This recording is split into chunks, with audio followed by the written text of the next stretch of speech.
प्रधानमंत्री नरेंद्र मोदी की हालिया न्यूजीलैंड यात्रा ने भारत और न्यूजीलैंड के रिश्तों को एक नए दौर में पहुंचा दिया है।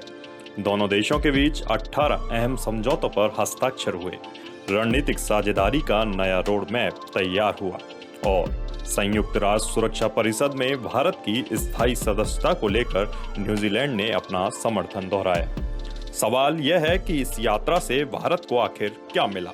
देखिए हमारी यह खास रिपोर्ट। प्रधानमंत्री नरेंद्र मोदी और न्यूजीलैंड के प्रधानमंत्री क्रिस्टोफर लक्सन की शिखर वार्ता केवल एक औपचारिक मुलाकात नहीं थी, बल्कि यह भारत न्यूजीलैंड संबंधों के भविष्य की नई नींव साबित हुई। दोनों देशों ने अपने संबंधों को नई सामरिक साझेदारी में बदलने का फैसला किया और रोड मैप 2030 को मंजूरी दी। इसका मतलब है कि आने वाले वर्षों में रक्षा, व्यापार, सुरक्षा और रणनीतिक मामलों में दोनों देशों का सहयोग पहले से कहीं ज्यादा मजबूत होगा। Now, no New Zealand-India gathering would be complete without highlighting one of our strongest people-to-people connections, and of course, that is sport. In fact, this year marks 100 years since the Indian Army hockey team toured New Zealand in 1926. And that tour attracted large crowds and introduced New Zealanders to a new style of play led by the legendary Diane Chand.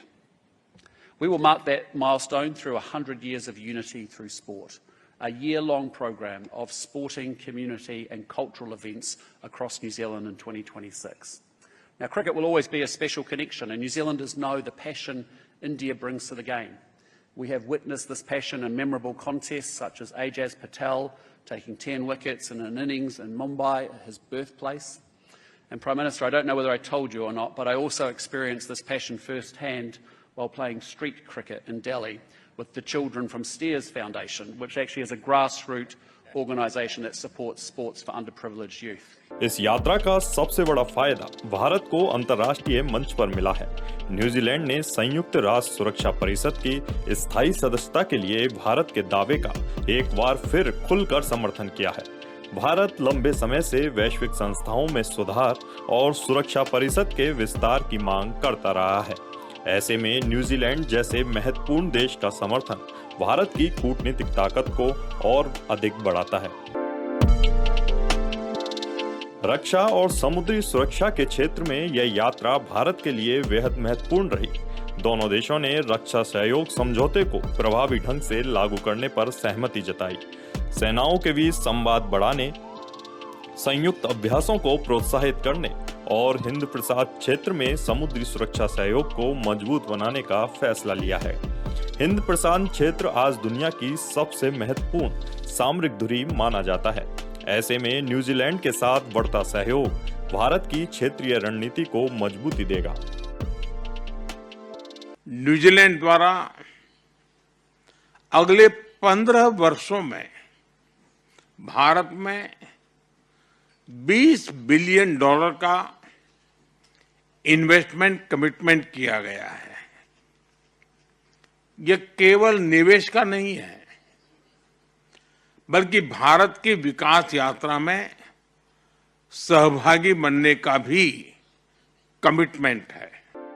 आर्थिक मोर्चे पर भी यह यात्रा भारत के लिए कई अवसर लेकर आई है।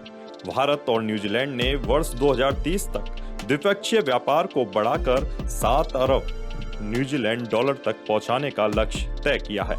दोनों देशों ने निवेश बढ़ाने, कारोबार को आसान बनाने और हाल ही में हुए मुक्त व्यापार समझौते यानी FTA को जल्द लागू करने पर सहमति जताई है।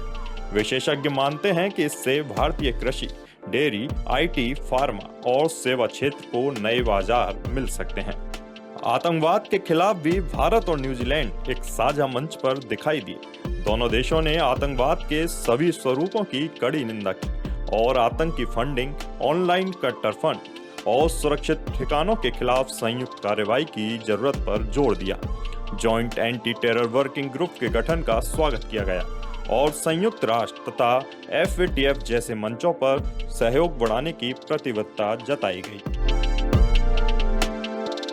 इसके अलावा खेल, पशुपालन, शिक्षा, आपदा प्रबंधन, विज्ञान, नवाचार और समुद्री सहयोग जैसे क्षेत्रों में भी कई समझौते हुए हैं।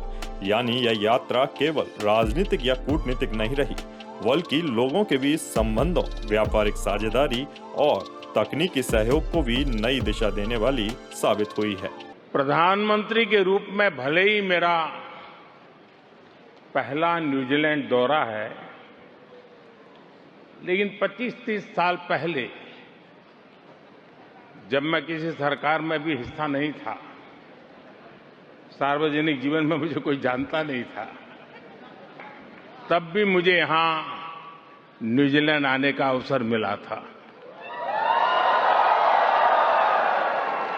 और उस समय मुझे किसी ने गिफ्ट में 3 चीजें दी थी जो मैं वापस इंडिया लेकर के गया था। एक, ये muffler,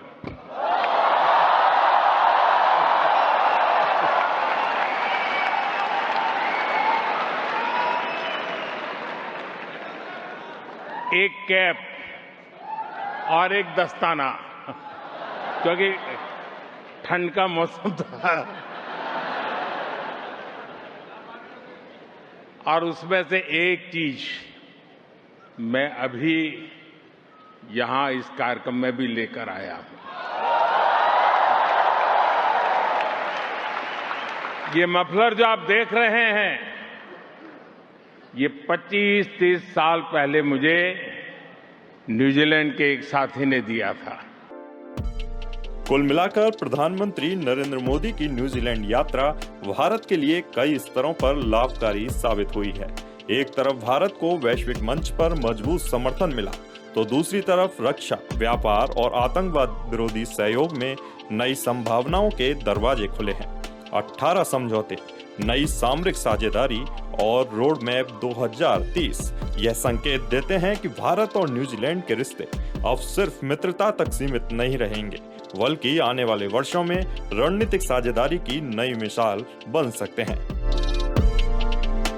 bureau report, NSC 9 news, Jaipur.